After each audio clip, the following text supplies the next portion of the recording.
Baba, tunakushukuru kwa jioni ya leo.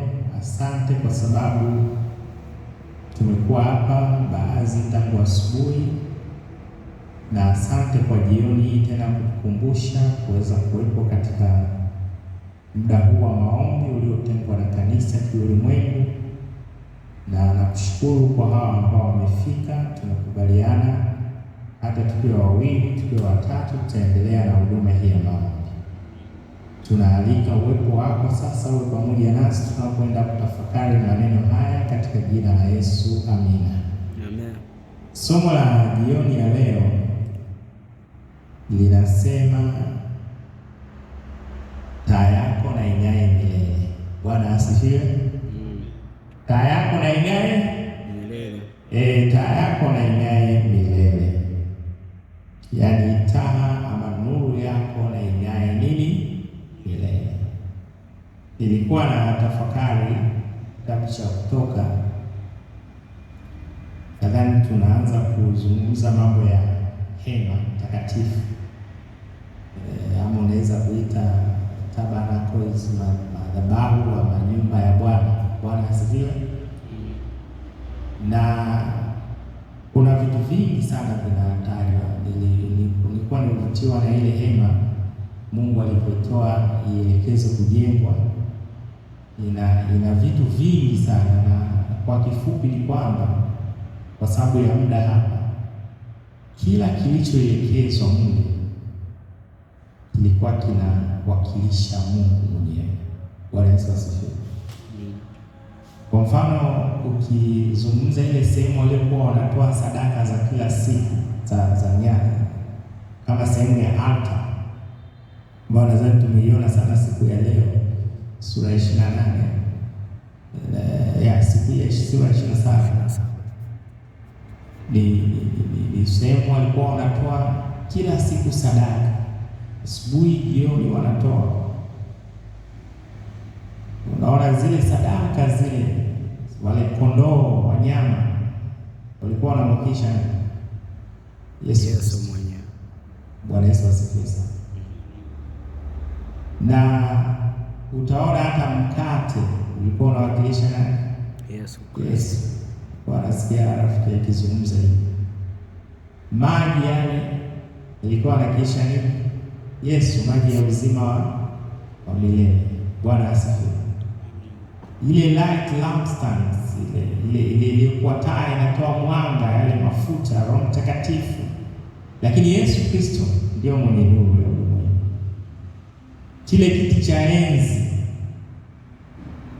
kinamwakilisha Mungu mwenyewe. Makuhani wale walikuwa wanamwakilisha nani? Yesu. Walikuwa wanamwakilisha Yesu.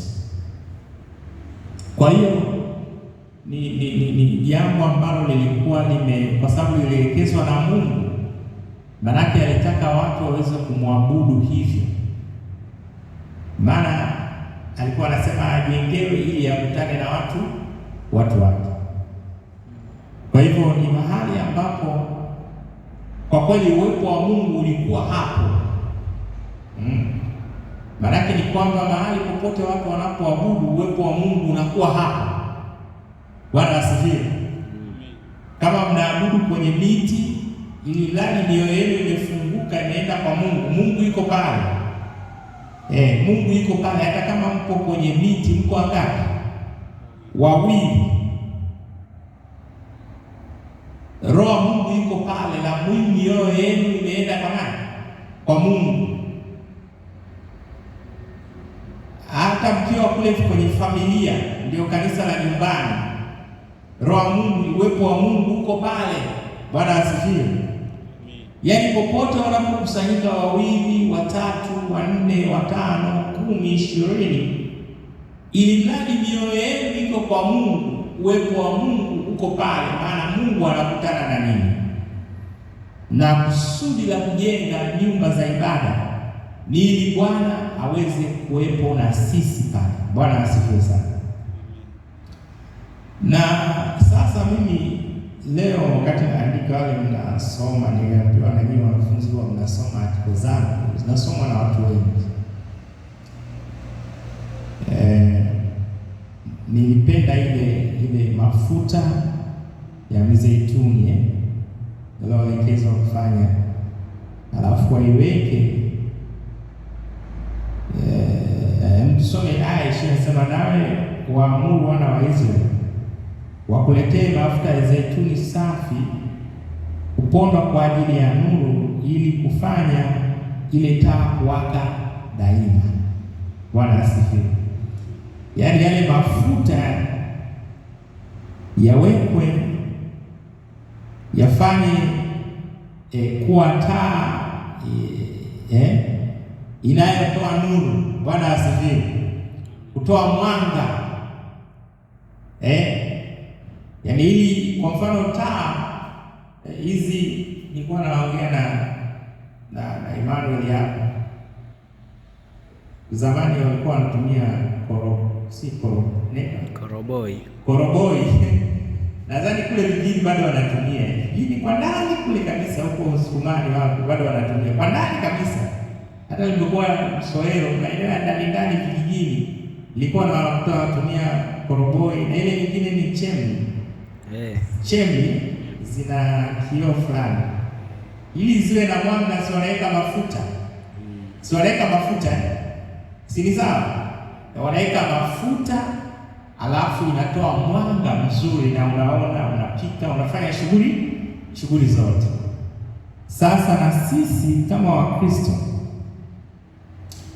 ili taa zetu zitoe nuru vizuri, sawa sawa, ili tutoe nuru vizuri, tunahitaji mafuta ya Roho Mtakatifu. Haya mafuta in fact yalikuwa ndio Roho Mtakatifu.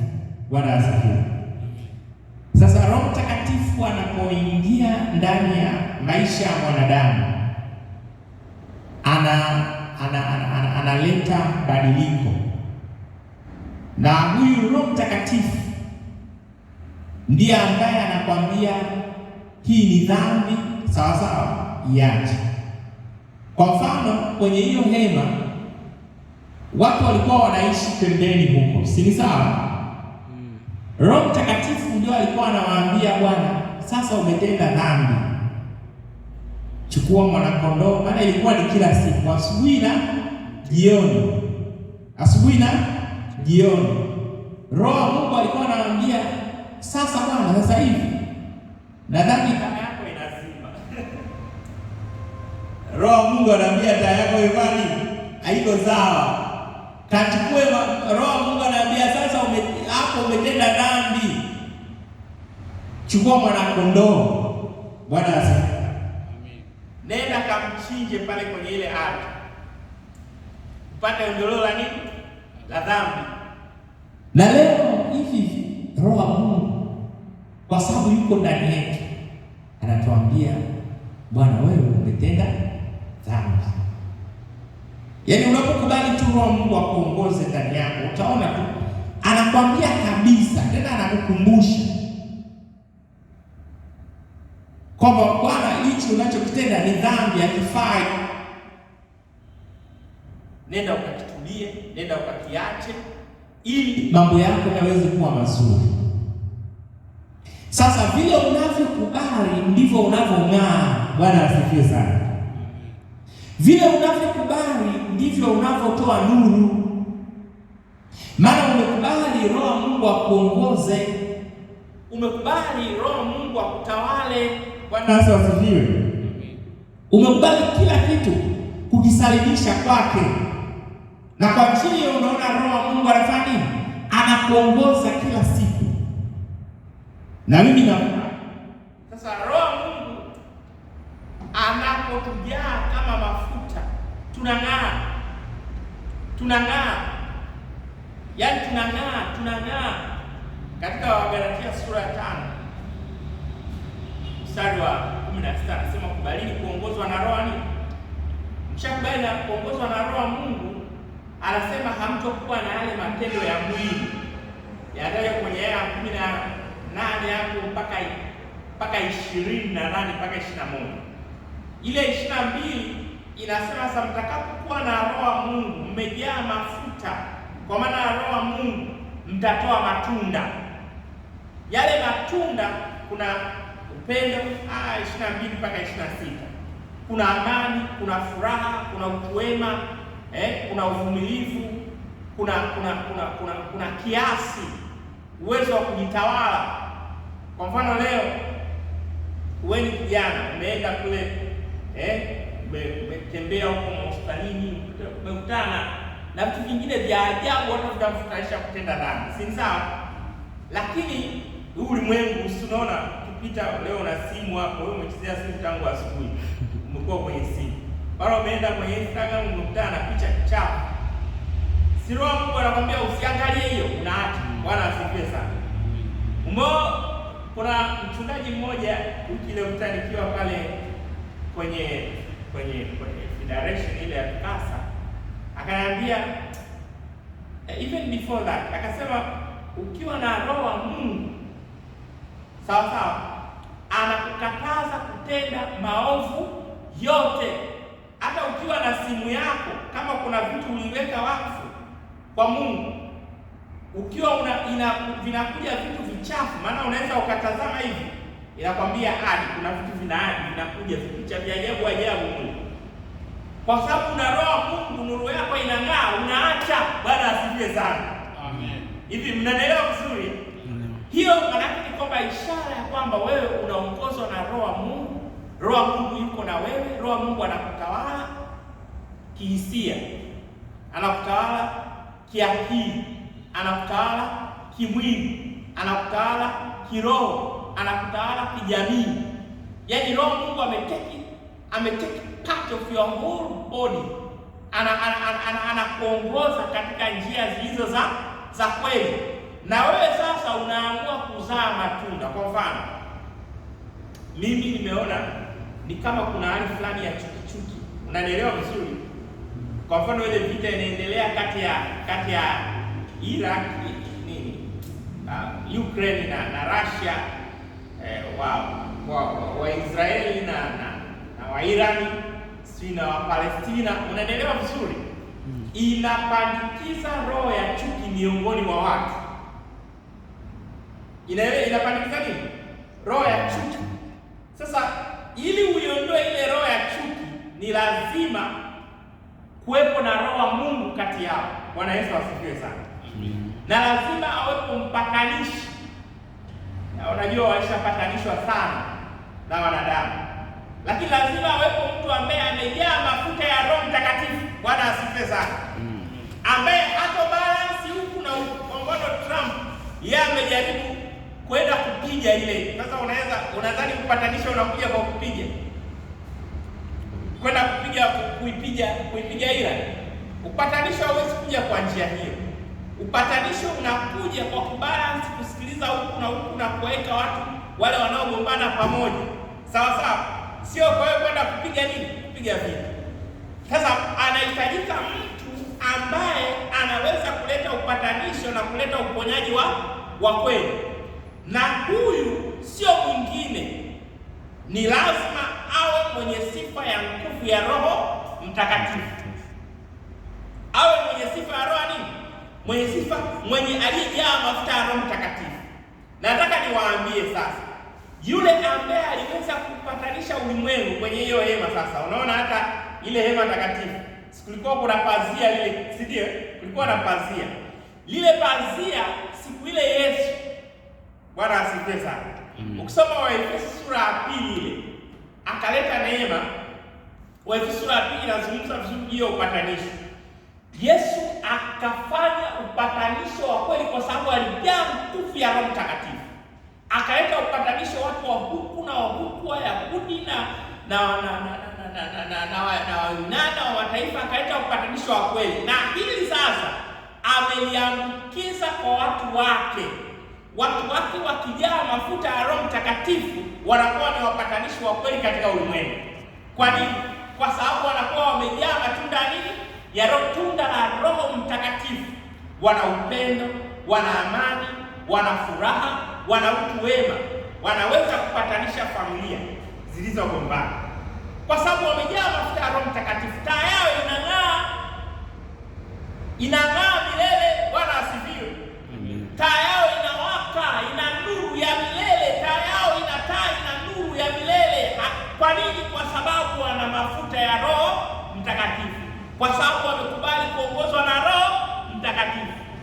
nikwambie, kwa mfano mimi nyie wote mnajua sijaoa, lakini nimetumika kupatanisha wenye ndoa. Bwana asifiwe sana. Amen. Kuna mmoja sio hapa Tanzania, kuna mmoja aliniambia kabisa, ni mzungu, ni rafiki yangu, mpaka leo tunaongea. Akaniambia mimi nataka, unajua kule wenzetu mwanamke anaweza kuacha, unaelewa vizuri mwanamke ndio anakuacha kwa sehemu kubwa, alafu hata kama mshaona kabisa kuna contract na kila kitu, wewe mwanaume ndio unaondoka, unamwacha mwanamke kwenye nyumba. Anasema anataka kumwacha mume wangu, na imagine wamekaa miaka karibu 30 ya ndoa, watoto wao ni wakubwa, watoto wazuri wakubwa. Nikaambia hapana, usifanye hivyo. Bwana asifiwe sana. Nikamwambia wewe kama rafiki yangu usisubutu, tena wewe ni Mkristo, usubutu kumwacha mume wako. Nataka kumwacha kwa sababu ya ulevi. Sasa nikamwambia hapana, usifanye hivyo. Na unajua kilichotokea? Mpaka leo wako kwenye ndoa. Mpaka leo hii ninapokuambia. Mwingine alikuwa mume wake, yani ndio mume wake alikuwa ni mlevi wa kupindukia. Nilibahatika nikakaa kwenye nyumba. Naona ni kama nilikumbusha kwa sababu hizi kama hii nilikuwa nafanya canvas. Nikiuza vitabu. Kwa hiyo mida kama hiyo nakumbuka vitu vingi sana. Niliishi kwenye nyumba yao. Hii familia nyingine. Nikaishi kwenye ile nyumba, wanaona hali tofauti. Huyu jamaa mbona akija maombi, akifa anakula kidogo, kazi, unaona tofauti, sivuti sigara, si pombe, maana wao ni Wakristo lakini walikuwa wanapiga na sigara. Lakini huyu mwanamke akasema mimi nampenda huyu mume wangu hivi hivi. Tena huyu mwanaume alikuwa anaumwa, alifanyiwa operation ya mwili kila, yani alikuwa anatembea lakini mauti. Akasema mimi sitomwacha huyu mume wangu, nilimpenda jinsi alivyo na kifo ndio kitatutenganisha. Unajua miaka 3 iliyopita yule mwanamume alifariki. Akasema basi mimi upendo wangu na wewe umeishia wapi? Umeishia hapa. Kuna mmoja nilipewa kisa kizuri. Angalia watu wanaomba nuru yao inapong'aa, taa yao inapong'aa. Bwana asifiwe sana. Hii ndio taa inang'aa hapa, maana umekuwa hata ni mpatanishi wa kweli. Mmoja nilihubiri ikiwa Msolero, nikahubiri juu ya upendo. Hiyo upendo, penda nini? Simekwambia sifa ya tabia utazama tunda la Roho Mtakatifu, na moja hapo ni nini? Ni upendo. Maana unang'aa. Bwana asifiwe sana. Taa yako inang'aa, imejaa mafuta ya Roho Mtakatifu. Bwana asifiwe sana. Nilipohubiri somo la upendo, mzee mmoja walinikaribisha nyumbani kwao. Maana nilikuwa natembelea makanisa yangu karibu yote. Kwa hiyo siku hiyo nikatembea ile kanisa, nilipomaliza uhubiri kaenda kula chakula kwao.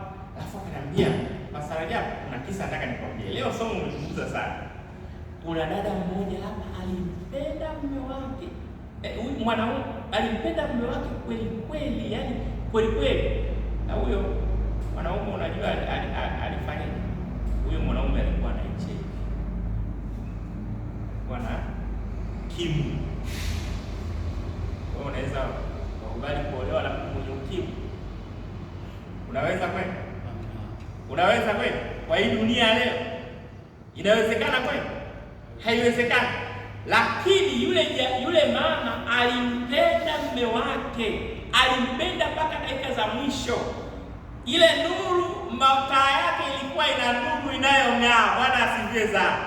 Kwa nini? Kwa sababu alikuwa amejaa na Roho Mtakatifu. Roho Mtakatifu anamuongoza, anamwambia usitende ubaya, usimtendee ubaya mume wako, usimtendee ubaya jirani yako, usimtendee ubaya mwanafunzi wenzako, usimtendee mbaya yoyote, hata kiongozi wako, hata unayeongoza usimtendee ubaya, kwa sababu taa yake inang'aa, taa yake ina nuru, imejaa nguvu ya Roho Mtakatifu. Kifo ndio kiliwetenganisha. Kwa hiyo marafiki zangu, nataka niwaambie jioni ya leo, wakati huu katika siku ya maombi, ya kwamba lazima taa zetu zing'ae. Bwana asifiwe. Amen. Na zitang'aa tu kama tutakubali kujazwa na Roho Mtakatifu. Hata wanafunzi waliwaambia, subirini pale Yerusalemu mpate mjazo nguvu ya nini? Roho Mtakatifu ndipo mtakuwa nini? Mashahidi wangu. Bwana asifiwe sana. Hata leo ukitaka kuifanya kazi ya Mungu vizuri, lazima ujazwe mafuta ya Roho Mtakatifu. Bwana asifiwe sana. Ukitaka masomo yako yaweze kuwa mazuri, ufanikiwe vizuri, hata kwenye rotation zako unazoenda na field, ili ufanikiwe vizuri, lazima ujazwe na nini? Mafuta ya Roho Mtakatifu. Bwana asifiwe. Ndipo taa yako itang'aa, taa yako itatoa nuru. Bwana asifiwe sana. Amen. Ukitaka kama wewe umeanza mahusiano yaliyo safi ya Kikristo, ni lazima ujazwe mafuta ya Roho Mtakatifu. Bwana asifiwe sana. Amen. Niliwatumia clip moja. Mliona hiyo clip? Ngapi wamesikiza? Nimeona Ima mchana anaisikiza. Ile clip inasema, niliwatumia jana. Nilimwona dada mmoja, ni rafiki yangu, anaishi maeneo haya. Akaituma, kaambia mtumie niwatumie wanafunzi wangu. Ile clip inasema kumbe ni kweli nyinyi wavulana huwa ndio wachokozi kwa wasichana. Wao huwa hawapendi kabisa kuvunja amri ya saba, lakini nyinyi ndio mnawashawishi wafanye wavunje.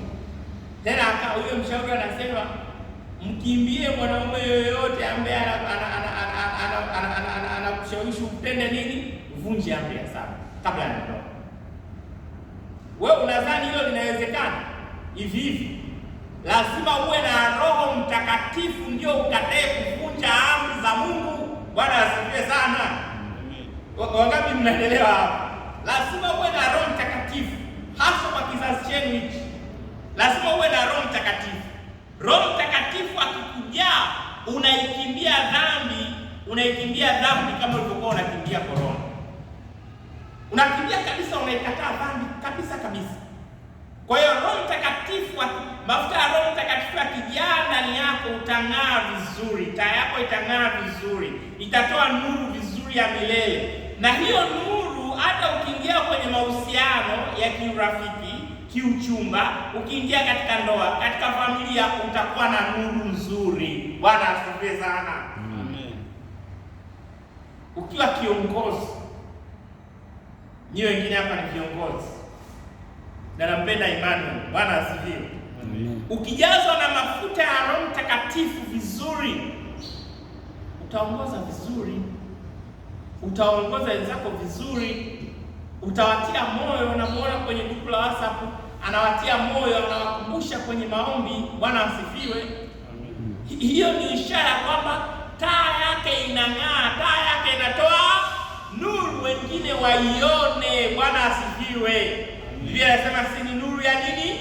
Ya ulimwengu. Lakini hii nuru hivi haiwezi kutoka hivi, lazima mafuta yajae ya Roho.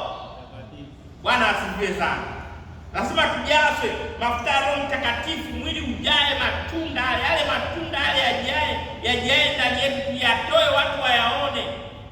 Alafu unaona sasa, kama ukikubali in fact ukikubali kuongozwa na Roho wa Mungu, utakuwa na amani, utakuwa na furaha, utakuwa yani mtu ambaye upendi ugomvi, upendi shida, upendi kuwatesa wengine. Bwana asifiwe sana. Hivi mnanielewa vizuri? Maana wewe umeamua kuwa nuru kwa ulimwengu, badala ya kuwa kama Trump unasema piga hao, wanasema hapana, tuwaweke pamoja, tuwapatanishe. Bwana Yesu asifiwe sana. Badala ya kumbagua mzambi, unamkemea, wewe unachukia dhambi yake, unamchukua yule mtu, unakutana naye, unamsaidia kuachana na dhambi zake anazozitenda. Maana umeamua kumtoa katika giza. Bwana asifiwe sana. Umeamua umtoe katika giza. Jioni ya leo niwahimize marafiki zangu ya kwamba tung'ae, taa zetu zing'ae. Haleluya. Zing'ae, ziwe nuru ya kweli milele. Na hiyo inawezekana tukikubali kujazwa na nini? Na mafuta ya Roho. Kwa maana nyinyi tujazwe na nguvu ya Roho Mtakatifu. Sasa watu wengi, nimalizie hichi, naona kile nikumbuka. Watu wengi duniani wanataka mali, wanataka elimu, ndio mahitaji yao, si ndio? Na ni kweli ni nzuri, lakini nataka nikwambie, hitaji kuu la msingi.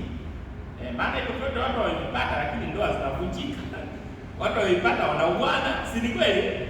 Kwani hao wanaotengeneza masiraha hawa si yao tu, wanataka tu elimu na masazi, lakini hawana Mungu ndani yao. Sasa hitaji kuu la mwanadamu tangu enzi mpaka sasa ni kuwa na Mungu, kuwa na roho wa Mungu. Ukishakuwa na roho wa Mungu ndani yako, kajaa na mafuta ya Roho Mtakatifu ndani yako, ni kuhakikishia ukipata elimu utaitumia kwa utukufu wa Bwana. Bwana asifiwe. Kiingia kwenye mahusiano yatakuwa mazuri. Bwana asifiwe. Hata kama utasubiri miaka ngapi, lakini utakuwa na amani kwenye mahusiano yako. Bwana asifiwe. Ukiwa kiongozi utakuwa na utu. Unajua kuna viongozi hawana utu. Nikisema utu, hawana ubinadamu. Hawana utu, hawana ubinadamu. Kwa hiyo utakuwa, yani ukimhitaji Roho Mtakatifu, onyesha hitaji, akae ndani ya moyo wako, na wewe utakuwa nuru kwa ulimwengu, utang'aa kwa ulimwengu. Bwana asifiwe sana. Sasa inawezekana, nimalizie, kuwa mtu wa maombi. Kuwa mtu wa nini? Maombi. Jaza mafuta yako kila siku kwa kuomba. Tafuta uso wa Bwana. Tafuta uso wa Bwana kwa kuwa wewe mwenyewe binafsi. Kuwa na faragha. Kuwa na muda wako wa maombi binafsi. Tafakari habari za Mungu. Yesu alifanya hivyo. Haleluya. Yesu alikuwa na muda wake mwenyewe binafsi wa maombi. Kuwa na muda, kama ni katika familia, kuwa na muda wa familia ama muda wa maombi kama hivi. Na kanisani, shiriki mambo ya kiroho kwa ujumla. Lakini namba 2, soma neno la Mungu. Hakikisha hata kwa siku unasoma hata kama ni nusu sura, hata kama ni aya, soma hii. Bwana asifiwe. Umenielewa vizuri? Mtu mmoja alisema, ndio unajaza mafuta yako ya Roho Mtakatifu. Hasa kama uombi, kama usomi, unajaza Roho Mtakatifu hapo, mafuta hapo. Utakuwa unajaza nini sasa? Sio unajaza upuzi wa dunia hii. Sasa ili ujaze mafuta yako, omba maombi binafsi, maombi ya familia, maombi ya kanisani. Kama hapa unapata muda, sawa, umetoka, najua wengi mnachoka, mmerudi mnachoka, lakini tafuta muda. Kama mara moja kwa wiki, hapa tumeweka mara moja kwa wiki jioni, kimbia, njoo kwenye maombi. Bwana asifiwe sana. 2, soma neno la Mungu. Soma Biblia, unajaza mafuta yako. Bwana Yesu asifiwe sana. Soma mwongozo wa kujifunza Biblia. Soma kesha la asubuhi, unaongeza mafuta yako. Bwana asifiwe. Soma kitabu cha Roho Unabii. Haleluya. Tafakari neno la Mungu, alafu tafuta fungu kama vile mimi nafanyaga. Unaweza fanya, utafuta fungu na tafakari, unaliandikia kidogo hapo. Na mtu mmoja alisema kama utasoma hata kama ni sura tu moja ile ukamaliza ile, ukisoma tu, ukiingiza harufu ya Mungu ndani kwenye brain yako, siku hiyo shetani hakukusi. Bwana asifiwe sana. Unanielewa vizuri? Maana Roho wa Mungu atakuwa ndani yako, anang'aa ndani yako, anang'aa. Anakwambia, umekutana na kabiti kamevaa, fundi amesahau, si ndio? Ile bidhamu. Bwana asifiwe. Ushamshina, unafumba na macho kabisa, unapotezea kabisa huko. Hiyo ndio nguvu ya Roho Mtakatifu, kwa sababu umeshajaza mafuta yako kila siku. Asubuhi umeamka, umejaza mafuta kwa maombi, kwa kusoma neno. Bwana asifiwe. Umejaza mafuta yako. Hivi unadhani gari inaenda bila mafuta? Si lazima ijaze mafuta. Kuna mafuta ya gearbox na mafuta mengine, lazima ijazwe ndio ifanye yeye. Na wewe kila siku jicheki mwenyewe, jitathmini. Je, mafuta yangu yameongezeka ama yamepungua? Jaza mafuta kwa kusoma neno la Mungu, jaza mafuta na kwa kuomba. Bwana asifiwe sana. Yes. Basi jioni ya leo simameni niweze kuomba na nyinyi. Taa yetu na inyae na iangaze iwe nuru, kwa kubali kujazwa na mafuta ya Roho Mtakatifu, kwa kubali kuongozwa na Roho Mtakatifu. Tuombe. Baba, nakushukuru kwa ajili ya marafiki zangu wachache ambao wamekuja jioni ya leo, pamoja na ratiba ngumu walionao ya masomo ya matendo. Basi Bwana, jina lako litukuzwe. Tunawaombea wote, wengine wametawanyika sehemu yote hii ya Tanzania. Bwana, tunaendelea kuombea na tunapata taarifa nzuri. Walinde na kuwatunza huko walipo, wale walioko mbali watunze Bwana, na hawa pia wa karibu hapo watunze, na waendelee kukumbuka wewe na jina lako litukuzwe. Taa zao ziendelee kung'aa, kutoa nuru, ili kupitia maisha yao watu wengi wakuone wewe Bwana. Tunaombea chuo hiki ukibariki, na tunaombea walimu na wafanyakazi wote na mkuu wa chuo hiki na chuo wote. Tunaomba neema yako endelee kwa pamoja nao. Tunaomba pia kwa ajili ya wazazi wa wanafunzi hawa, ukaendelee kubariki shughuli zao ili kupata pesa za kuweza kuwalipia ada ya chuo. Tunaomba pia kwa ajili ya nchi yetu hii ya Tanzania, endelea kuilinda, endelea kuitunza, endelea kuepusha na yote leo yaliyo mabaya. Lakini tunawaomba Bwana pia ubariki na kanisa lako kiulimwengu, washiriki na viongozi wengi karibu 1000 wamekusanyika kule Marekani. Jioni ya leo wanaanza mkutano. Mkutano huu utaamua mambo mengi, lakini pia kutakuwa na uchaguzi wa viongozi ambao Bwana, kama utachelewa zaidi, wataongoza kwa miaka 5 zaidi. Bwana, tunakusihi wewe ukaongoze uchaguzi huu na jina lako likatukuzwe. Ulipatie viongozi ambao wataifanya kazi yako kwa miaka 5 mingine Bwana. Tunaomba sasa jioni ya leo wakumbuke wagonjwa na wahitaji mbalimbali, wakumbuke wahudumu wa makambi na makambi yanayoendelea, lakini zaidi Bwana, tubariki na sisi tunapoendelea na ibada zetu hapa Jumatano, Ijumaa na Jumamosi. Uendelee kuwa pamoja nasi, neema yako iwe pamoja nasi, na utubarikie katika jina la Kristo Mwokozi wetu. Amina. Amen.